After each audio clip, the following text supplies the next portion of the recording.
சாவுறது தான் எல்லா பிரச்சனைக்கும் இருக்கிற ஒரே சொல்யூஷன்னா, இந்த உலகத்துல பாதிக்கு பாதி மக்களே இருக்க மாட்டாங்க.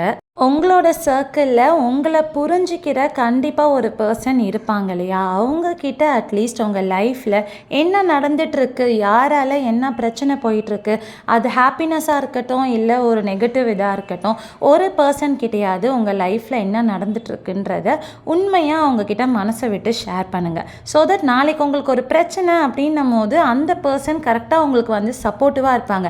இல்லை இவ என்கிட்ட இதை சொல்லியிருக்கா, இதை சென்ட் பண்ணியிருக்கா, இன்றைக்கி இவளுக்கு இது நடந்திருக்கு அப்படின்னு உங்களுக்கு ஒரு சப்போர்ட் பண்ணுறதுக்காக ஒருத்தவங்களாவது வந்து நிற்பாங்க. ஃபீலிங்ஸுன்றது எல்லாருக்குமே ஒரு காமனான விஷயம். அது பாய்ஸ்க்கு ஒரு மாதிரி இருக்கும், கேர்ள்ஸுக்கு ஒரு மாதிரி இருக்கும், அப்படிலாம் கிடையாது.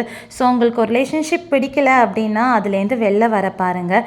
Being alone is better then being in a toxic relationship. அதை விட்டுட்டு டெத்து தான் ஒரு முடிவுன்னு தயவு செஞ்சு சூஸ் பண்ணாதீங்க.